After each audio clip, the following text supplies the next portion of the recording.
너희를 박해하는 자를 축복하라. 축복하고 저주하지 말라. 즐거워하는 자들과 함께 즐거워하고 우는 자들과 함께 울라. 서로 마음을 같이하며 높은 데 마음을 두지 말고 도리어 낮은 데 처하며 스스로 지혜 있는 채 하지 말라. 아무에게도 악을 악으로 갚지 말고 모든 사람 앞에서 선한 일을 도모하라. 할 수 있거든 너희로서는 모든 사람과 더불어 화목하라. 내 사랑하는 자들아, 너희가 친히 원수를 갚지 말고 하나님의 진노하심에 맡기라. 기록되었으되 원수 갚는 것이 내게 있으니 내가 갚으리라고 주께서 말씀하시니라. 내 원수가 줄이거든 먹이고 목마르거든 마시게 하라. 그리함으로 내가 숯불을 그 머리에 쌓아 놓으리라. 악에게 지지 말고 손으로 악을 이기라. 아멘. 할렐루야. 네, 오늘도 복된 주일 맞이하여서 주님의 전에 나오신 우리 사랑하는 성도님의 삶 가운데, 특별히 설 명절을 맞이하여서 고향을 방문하거나 부모님 댁에 오신 모든 성도님 위에 동일한 하나님의 역사와 은혜가 충만하여질 수 있기를 소망합니다. 오늘 말씀의 제목은 함께 울고 함께 웃는 가족 공동체라는 제목으로 함께 은혜를 나누어 보고자 합니다.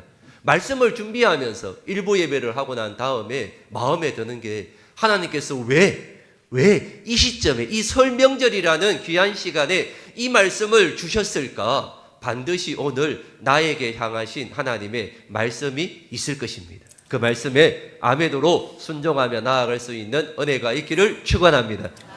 우리는 지금까지 사랑성교교회 사명 선언문을 저희가 선포하였고, 그 사명 선언문에 따라서 6대 핵심 가치를 저희가 6주 동안 살펴보았습니다.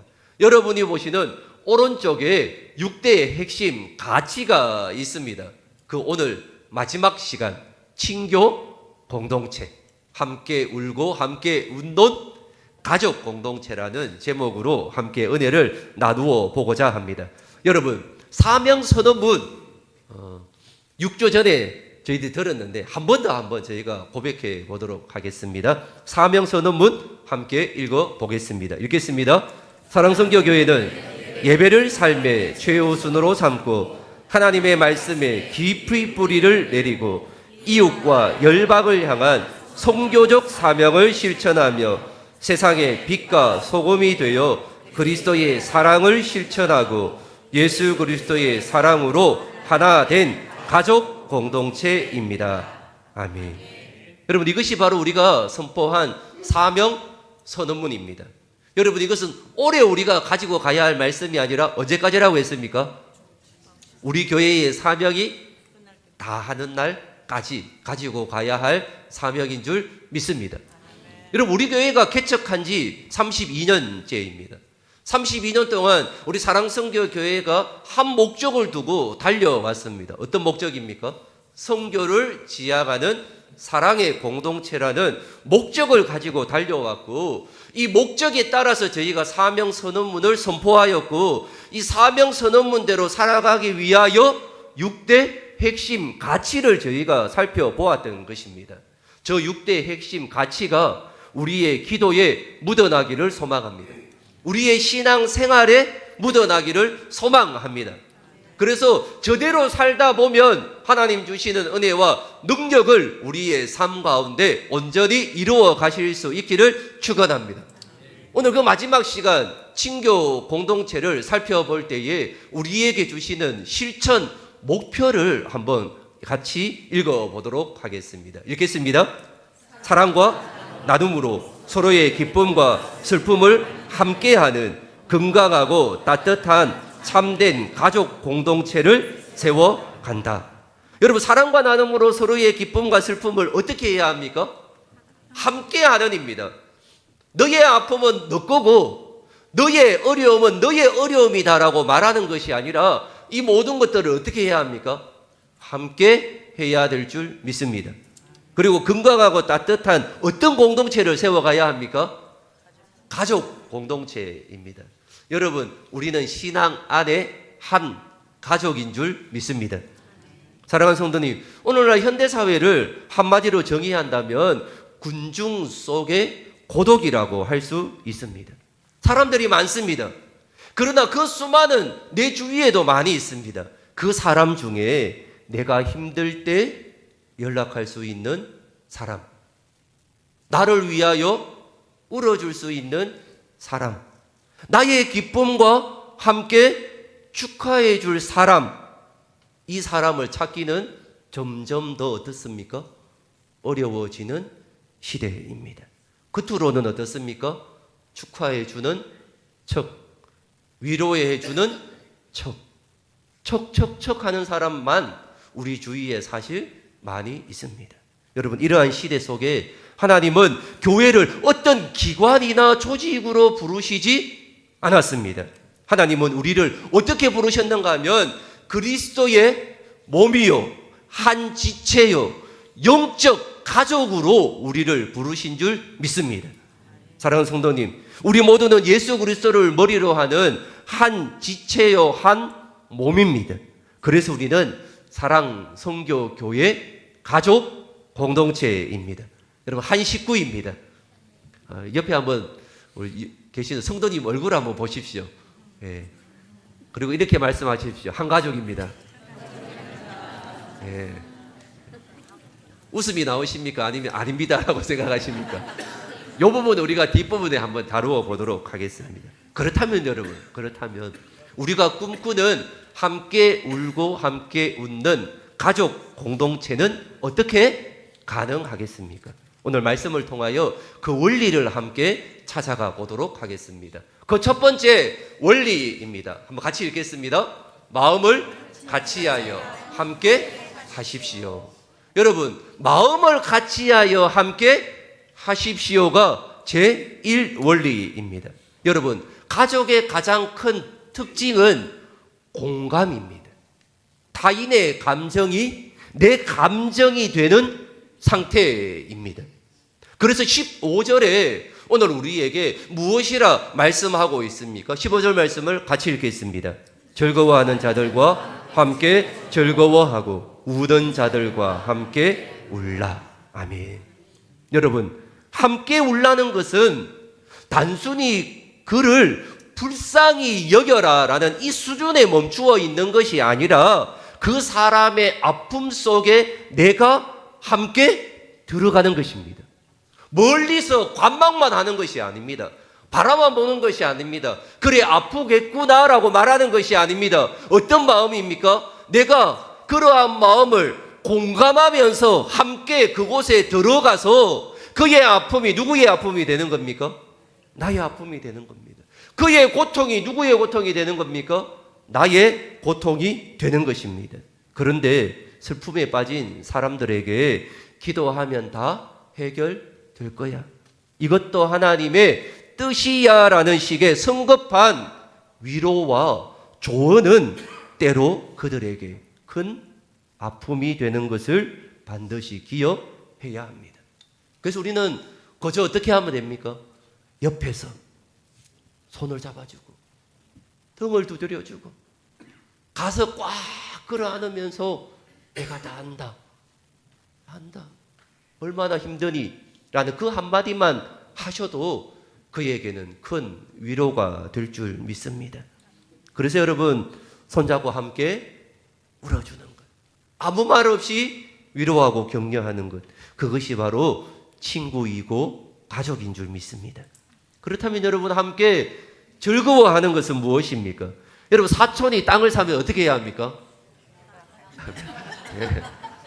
배가 아프다는 것은 너무나 지금의 현실적인 말입니다. 타인의 여러분 성공과 기쁨 앞에 진심으로 축하해 주는 것은 쉽지 않습니다. 그래서 함께 울고 웃기 위하여서는 반드시 성령님의 함께 하시는 은혜가 우리에게 있어야 되는 것입니다. 나의 힘으로는 안 된다라는 사실을 여러분 인정하십시오. 성령님이 내 안에 함께 계셨던 것처럼, 나와 함께 울어주셨던 것처럼 내가 그렇게 살아가면 될 줄 믿습니다. 사랑하는 성도님, 사랑선교 교회 안에서 우리는 신앙의 좋은 문화를 만들어 갔으면 좋겠습니다. 어떤 문화입니까? 교회 공동체 안에서 좋은 일이 생겼을 때마다 아낌없이 박수 쳐주는 문화를 만들어 가십시다.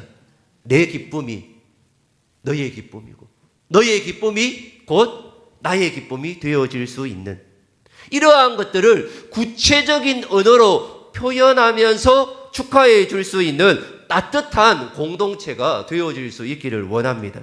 또한 어려움을 당한 지체를 위하여 슬픔을 당했을 때에 조용히 그들을 위하여 기도해 주고 위로해 주고 격려해 주는 문화를 만들어 가십시다. 여러분, 타인의 즐거움에 진심으로 기뻐하려고 하면 시기심을 버려야 합니다. 타인의 슬픔에 함께 울려면 무관심을 버려야 되는 것입니다. 그리하여서 즉 진정한 가족, 식구가 되어 가야 되는 것입니다. 내가 여전히 살아있으면 이렇게 되기가 쉽지 않습니다. 불쑥불쑥 내 감정이 나타나기 때문입니다. 그렇다면 여러분, 왜 우리가 공감하지 못할까요? 여기에 대한 해답을 사도 바울은 오늘 본문 16절에서 우리에게 말씀을 하고 있습니다. 16절 말씀을 같이 읽겠습니다. 서로 마음을 같이 하며 높은 데 마음을 두지 말고 도리어 낮은 데 처하며 스스로 지혜 있는 채 하지 말라. 아멘.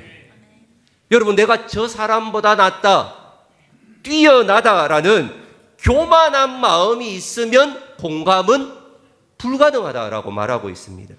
서로 마음을 같이 하는데 어디에 마음을 두지 말라라고 말합니까? 높은 데 두지 말라는 겁니다. 나의 마음은 교만이 차서 높은 데 서 있으면서 그 사람이 보여지지가 않지 않습니까? 그래서 우리는 어떻게 해야 합니까? 낮은 마음으로 그들의 삶에 들어갈 때에 비로소 우리는 남이 아니라 식구가 되는 것입니다. 사랑하는 성도님, 마음의 높이가 같아야 눈을 맞출 수가 있습니다. 눈을 맞추게 되면 여러분, 그 다음은 마음이 통하게 되어져 있는 것입니다. 사랑성교교회 공동체가 서로의 형편을 살피고 진심으로 반응하는 따뜻한 공감의 장이 되어질 수 있기를 축원합니다. 이번 설 연휴가 그런 은혜 가운데 나아가는 따뜻한 공감을 서로에게 줄 수 있는 은혜의 모임이 되어질 수 있기를 원합니다. 두 번째 원리입니다. 악을 악으로 갚지 마십시오. 여러분, 참된 가족 공동체는 갈등을 다루는 방식이 세상과 달라야 합니다. 여러분, 이거 너무나 중요합니다. 교회 공동체도 마찬가지이지만 우리 가족 공동체도 마찬가지입니다. 여러분, 믿음이 있는 가정과 믿음 없는 가정하고는 달라야 합니다. 여러분, 믿음 없는 가정은 세상의 원리대로 살아갈 수 있습니다. 그러나 여러분, 믿는 가정은 여러분, 갈등을 다루는 방법도 달라야 하고 세상의 논리로 믿는 가정을 이루어가면 안 되는 것이지요. 그래서 오늘 14절과 17절 말씀에 우리에게 무엇이라 말씀합니까? 14절 말씀을 같이 읽겠습니다. 너희를 박해하는 자를 축복하라. 축복하고 저주하지 말라. 아멘. 17절 말씀입니다. 아무에게도 악을 악으로 갚지 말고 모든 사람 앞에서 선한 일을 도모하라. 아멘. 사랑하는 성도님, 공동체 안에는 항상 나와 맞는 사람만 있는 것은 아닙니다. 때로는 상처 주는 사람도 있고 이해할 수 없는 행동을 하는 사람도 있습니다. 내가 아무리 이해하려고 해도 이해될 수 없는 사람이 있습니다. 각양각색의 사람들이 모인 곳이 어디입니까? 교회입니다. 그래서 여러분, 사람 보시면 안 됩니다. 모두가 다 어떻게 합니까? 부족하고 연약한 사람들입니다. 그런 사람들이 어떻게 보면 죄인의 공동체입니다. 아직도 우리는 어떤 사람이냐? 되어가는 사람인 줄 믿습니다. 여러분, 된 사람은 아무도 없습니다. 우리는 하나님 앞에 서는 그날까지 되어가야 되는 사람인 줄 믿습니다. 그래서 우리는 어떻게 합니까? 부족합니다. 연약합니다. 목사인 나도, 장로님, 권사님 다 부족하고 연약합니다. 그래서 어떻게 해야 합니까? 사람을 보기보다는 주님을 보셔야 합니다. 하나님을 보셔야 합니다.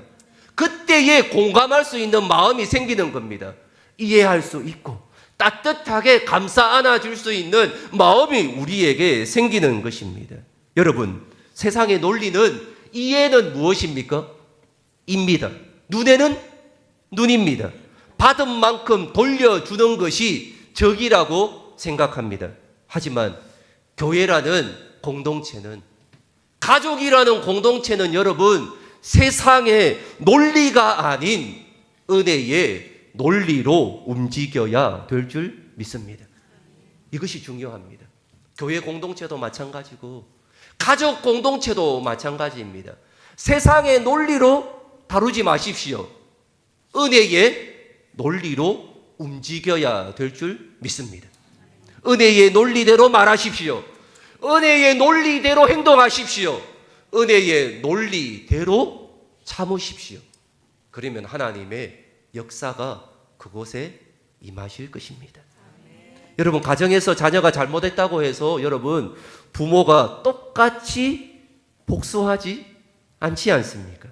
영적 가족은 서로의 허물을 덮어주는 것입니다. 사랑하는 성도님, 교회 안에서 사역과 신앙생활을 하다 보면 나와 맞지 않는 사람들을 간혹 만나게 됩니다. 이때 여러분, 우리가 기억해야 할 것이 있습니다. 무엇입니까? 은사가 다르다 보니 일하는 방식이 다름을 인정하셔야 합니다. 서로의 방식과 생각을 어떻게 해야 합니까? 존중해 주셔야 됩니다. 한 사람 한 사람을 귀하게 보셔야 됩니다. 이것 너무 중요합니다. 가정에서도 마찬가지입니다. 여러분, 가까운 사람일수록 어떻게 해야 합니까? 선을 지켜야 합니다. 그런데 우리는 어떻습니까? 배우자를 어떻게 대하고 있습니까? 하나님이 왜 배우자를 주셨습니까? 돕는 배필로 주신 줄 믿습니다. 자녀는 누구입니까? 내 거입니까? 하나님이 주시는 선물입니다. 우리가 자녀, 배우자, 부모님, 우리 교회 공동체에 한 명 한 명을 볼 때 어떻게 보셔야 하는가 하면 그분 안에 있는 하나님의 형상을 믿음의 눈으로 보셔야 합니다. 그때 한 사람 한 사람이 귀하게 여겨지는 것입니다. 그때에 그를 서로 존중할 수 있고 사랑할 수 있게 되는 것입니다. 우리는 공동체 안에서 너는 틀려, 내가 맞아라고 하는 순간 갈등이 생기게 되고 싸움이, 어려움이 생기게 되는 것입니다. 여러분, 이때 우리가 싸우면서 알게 되는 것이 하나 있습니다. 내 안에서 사랑이 없음을 깨닫게 됩니다. 상대방의 문제일 수도 있습니다. 그러나 여러분, 결국 누구의 문제입니까? 나의 문제이며 내 안에 사랑이 없었구나를 깨닫게 되는 것입니다. 여러분, 이때 우리는 하나님께 엎드려 기도해야 합니다. 상대방의 성격이, 그의 상황이, 그의 의견이 바뀌게 해달라고 기도하는 것이 아니라 어떻게 기도해야 합니까? 내 안에 사랑이 회복되게 해달라고 기도해야 될 줄 믿습니다. 사랑하는 성도님, 왜 이 설명절에 앞서서 오늘 이 말씀을 주셨을까요? 꼭 한번 기억하셨으면 좋겠습니다. 상대방이 바뀌는 것을 위하여 기도하는 것이 아니라, 하나님, 내 안에 하나님 주시는 사랑이 없었습니다. 내 안에 사랑으로 채워나게 해달라고 간절히 기도하며 보내는 이 설명절 가운데 하나님의 놀라운 은혜가 반드시 임하여질 줄 믿습니다. 그래서 우리의 삶 가운데 왜 이 말씀을 주셨는지 다시 한 번 더 기억하실 수 있기를 원합니다. 그런데 여러분, 나를 미워하는 자를 위하여, 핍박하는 자를 위하여 기도하는 것은 쉽지 않습니다. 그러나 여러분, 핍박하는 자를 위하여 축복해야 할 이유가 있습니다. 핍박하는 자를 축복하게 될 때에 그 사람이 그 축복을 받을 만한 여건과 자격이 안 되면 우리가 빌어준 그 축복은 누구에게로 돌아오는가 하면 빈 자신에게로 돌아온다는 사실입니다. 믿습니까? 그래서 핍박하는 자를 위하여 축복할 수 있습니다. 기도할 수 있습니다. 그렇기에 여러분, 악을 악으로 갚지 마십시오. 마지막 세 번째 원리입니다. 선으로 악을 이기십시오. 마지막으로 건강한 교회 공동체는 악에 지지 않고 선으로 승리하는 공동체입니다. 21절 말씀을 같이 한번 읽어보겠습니다. 읽겠습니다. 악에게 지지 말고 선으로 악을 이기라. 아멘. 여러분, 상대방이 악하게 나온다고 해서 나도 악하게 대응한다면 나는 이미 악에게 진 것입니다. 악을 이기는 유일한 방법은 하나입니다. 더 큰 선입니다. 그래서 여러분 19절과 20절 말씀에 보면 원수 갚는 것이 누구의 손에 달려있다고 말합니까? 하나님의 손에 달려있다고 말합니다. 여러분, 우리가 보복한다고 해서 우리에게 영적인 유익이 있을까요? 없을까요? 우리에게는 하나도 영적인 유익이 없습니다. 여러분, 왜 하나님은 원수 갚는 것이 내게 있다라고 말씀하시는 것입니까? 하나님의 백성들에게 원수 갚는 것은 어울리지도 않고 맞지도 않기 때문입니다. 그러려고 우리를 하나님의 자녀로 삼으신 것이 아니었던 것입니다. 사랑하는 성도님, 사랑만 해도 지금 이 시간이 너무나 부족합니다. 누군가를 미워하거나 고민하며 보내기에는 여러분, 이 순간이 너무나도 아깝지 않습니까? 지금부터 열심히 사랑해도 시간이 부족합니다. 그래서 오늘 하나님께서 우리에게 무엇이라고 말씀하십니까? 너는 사랑만 해라. 나머지는 나에게 맡기라라고 말씀하고 있습니다. 한번 따라해 보겠습니다. 너는 사랑만 해라. 나머지는 나에게 맡겨라. 여러분, 믿습니까? 오늘 하나님이 우리에게 말씀하시는 겁니다. 너는 원수를, 다른 사람을 보지 마라. 너에게 악하게 다가오는 그 사람도 미워하지 마라. 시간이 아깝다. 너는 사랑만 해라. 사랑만 해라. 사랑만 해도 시간이 얼마 남지 않았다. 나머지는 다 나에게 맡겨라. 내가 해결할 거다라고 말씀하시는 겁니다. 여러분, 여기에는 또 다른 의미가 있습니다. 내가 갚는다면 아주 정확하게 갚아주겠다는 말씀입니다. 여러분, 이것은 무서운 말입니다. 여러분, 내가 하지 말라고 하는 이유는 무엇인가 하면 내가 다 알고 있다는 겁니다. 내가 보고 있다는 것입니다. 내가 그래서 아주 정확하게 하겠다고 말씀하십니다. 또한 내가 가해자가 될 수 있습니다. 갚는다면 인간적인 욕심으로 우리는 어떻습니까? 몇 배로 갚고자 하는 인간적인 마음이 우리에게 있는 것입니다. 그리고 여러분, 어떤 사람은 하나님이 만져주셔야 변화되기 때문입니다. 내가 아무리 해도 안 되는 사람이 있습니다. 제가 아무리 설교한다고 해도, 부모님이 가르친다고 해도, 주위에서 이야기한다고 해서 변화되지 않는 사람이 있습니다. 그러나 여러분, 이때 기억하셔야 합니다. 하나님이 만지시면 변화됩니다. 그래서 하나님께 맡겨야 합니다. 사랑하는 성도님, 우리 사랑성교교회가 함께 울고 함께 웃는 가족 공동체가 되기를 소망합니다. 그러기 위해서는 마음을 같이하여 함께 하십시오. 악을 악으로 갚지 마십시오. 선으로 악을 이기십시오. 그리고 사랑만 하십시오. 그리하여 건강한 공동체가 되어 하나님의 역사를 이루어가는 은혜의 공동체, 축복의 통로가 되어질 수 있기를 축원합니다. 기도하겠습니다.